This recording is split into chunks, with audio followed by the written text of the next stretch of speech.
ဖះကိုကိုးကွယ်တဲ့အခါမှာအတိညာဉ်ကိုယုံကြည်လို့ကိုးကွယ်တာလားတကူယုံကြည်လို့ကိုးကွယ်တာလားဒီနှစ်ခုကိုယ့်အကိုစမ်းစစ်ကြည့်တကူကိုယုံကြည်လို့ကိုးကွယ်ရင်ဘယ်လမ်းကြောင်းကိုရောက်သွားလဲအတိညာဉ်ကိုယုံကြည်လို့ကိုးကွယ်ရင်ဘယ်လမ်းကြောင်းရောက်တယ်လဲဆိုတာအလေးနဲ့ထားပြီးတော့စဉ်းစားကြည့်တကူယုံကြည်လို့ကိုးကွယ်တဲ့ပုဂ္ဂိုလ်ဟာမြတ်စွာဘုရားကအစွမ်းတကူနဲ့ငါတို့ကိုမှားလိုက်မယ်ဖះကိုကိုးကွယ်လို့ရှိရင်ငါစီးပွားဥစ္စာတွေတိုးတက်လိမ့်မယ်ဒီလိုရည်ရွယ်ချက်တွေနဲ့ကိုးကွယ်တာမျိုးဖြစ်တယ်ဘယ်တော့မလဲဆိုအမခံခြင်းနဲ့စိတ်နဲ့ပဲနေတာဖြစ်တယ်နော်ဒါကြောင့်မို့ဖះကိုးကွယ်ပြီးဆိုလို့ရှိရင်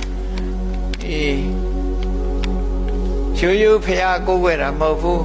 နေသားနန္ဒဖះကိုးကွယ်တာဥပမာပဲစနေသားဆိုလို့ရှိရင်တစ်ဧသားကိုထုပြီးကိုးကွယ်တယ်တခြားဖះမကိုးကွယ်နော်တစ်ဧလို့ဆိုတာဘာကြောင့်ကိုးကွယ်တာတော့ဆိုအမြင့်နဲ့အညွန့်လေတစ်ဆိုတာတောက်ကြဧဆိုတာတနင်္ဂနွေနာတောက်ကြနံနဲ့တနင်္ဂနွေနာ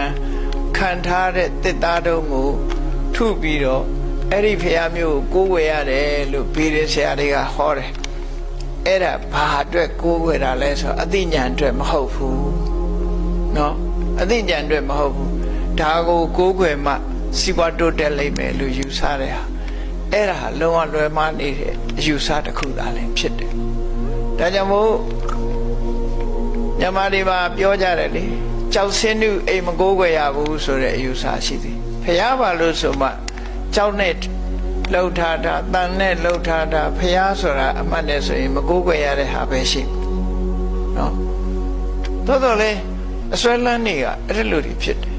အဲ့လိုဖြစ်ခြင်းဟာမြတ်စွာဘုရားရဲ့အသိဉာဏ်ကိုမယုံကြည်ခြင်းသာလည်းဖြစ်တယ်ပေါ့ဒါကြောင့်မို့ဘုရားကိုကိုးကွယ်တယ်ဆိုတာအသိဉာဏ်ကိုကိုးကွယ်ရဖြစ်ရမယ်အစွမ်းတကူကိုကိုးကွယ်တာမဖြစ်စေရဘူးဒါကြောင့်မို့မြတ်စွာဘုရားကိုယ်တိုင်ကလည်းတတ္တဟတိတထာဂတတဘောဓိမြတ်စွာဘုရားရဲ့အသိဉာဏ်ကိုယုံကြည်တာကိုတတ္တာလို့ခေါ်တယ်လို့ကဲဘာသာတရားတွေယုံကြည်တဲ့ပုဂ္ဂိုလ်တွေလိုက်ကြည့်တခြားဘာသာတွေမှာသူတို့ရဲ့ယုံကြည်မှုတွေကဘာတွေတုံးလို့မေးလို့ရှိရင်အနန္တတခိုးပဲယုံကြည်ကြတာပဲဖြစ်တယ်ပေါ့အနန္တတခိုးယုံကြည်လို့ဘာလို့လဲတခိုးရှင်ရဲ့အလိုတော်ကြဘုရားသခင်ကမတယ်ဘုရားသခင်ကကြွေးတယ်ဆိုတဲ့စကားတွေနဲ့လွှမ်းထုံပြီးတော့ဒီလိုနေကြတာမဟုတ်လားအဲ့တော့ကိုလိုရမယ့်အလုပ်တွေကိုမေ့လျော့ထားကြတယ်ဒါကြောင့်မို့လို့တတ္တဟာဆိုတာ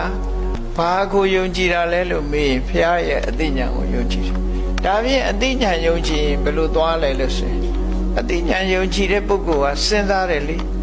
ဒီလိုအသိဉာဏ်ရှိတဲ့ပုဂ္ဂိုလ်တူကဟောပြောဆုံးမထားတဲ့အဆုံးအမဟာအလွယ်မှမရှိနိုင်ဘူးသူပြောတဲ့အတိုင်းကလောကမှာဖြစ်တယ်ဆိုတာဟောကိုကလှုပ်ဖို့ပဲဥလှဲ့တာဖြစ်တယ်ခုနလိုဆူတောင်းဖို့ဥလှဲ့သွားမသွားဘူးအလုံးလှုပ်ဖို့ပဲမြတ်စွာဘုရားကလှုပ်ဖို့ပဲဟောတာဒါကြောင့်မို့ဘုရားရဲ့အသိဉာဏ်ကိုယုံကြည်ရင်ဘုရားပြောတဲ့အတိုင်းလုပ်ကြမှာဒီအဓိပ္ပာယ်ကိုဆိုလိုတယ်ဒါကြောင့်မို့အသိဉာဏ်ကိုယုံကြည်တာမျိုးသာဖြစ်ရမယ်အစွမ်းတကူကိုယုံကြည်တဲ့တရားမဖြစ်ရဘူးဒါဖြင့်ကံကံရဲ့အကျိုးကိုယုံကြည်တယ်ဆိုတာကြတော့ရောဆိုမြတ်စွာဘုရားကကံကံရဲ့အကျိုးကိုဟောထားတယ်ကမ္မတကတတ္တာတရားတွေဟာပိုင်ဆိုင်တာကတကယ်ကတော့ကိုလို့တဲ့ကံပဲကိုပိုင်ဆိုင်တယ်ဘာကြောင့်လဲဆိုစဉ်းစားကြည့်လေရှားပွေစုဆောင်တဲ့သမျှငွေကြီးတနာတွေဟာမျက်စိလေးနှလုံးမှိတ်သွားတာနဲ့တပြိုင်နက်ပိုင်ဆိုင်မှုရှိသေးလားဆိုရှိအကုန်ချွတ်ယူသွားမှာနော်အကုန်ချွတ်ယူပြီးတော့ဒီ dead body ကြီးကျတော့ပို့လိုက်မှာပဲမိရှုပ်ပြဖို့လို့မြုပ်ဖို့လို့ပို့လိုက်ဘာတစ်ခုမှထည့်ပေးလိုက်မှာတော့မဟုတ်အလုံးဟာယူထားလိုက်ကြအဲ့ဒါမျိုးကြတော့စိတ်နှကတ်တို့ဘာတို့ကြတော့အိမ်ထားလည်းပဲမင်္ဂလာရှိတယ်တခြားကြတော့သိမင်္ဂလာမရှိဘူးနော်တန်ဖိုးရှိလို့ရှိရင်တော့အဲ့ဒါယူထားလိုက်တာပဲတည်တဲ့ပုဂ္ဂိုလ်ဟာဖြစ်ဖြစ်ဘာပဲဖြစ်ဖြစ်အဲ့တော့လူတွေရဲ့စိတ်ဟာလွဲမှားနေမှုတွေအများ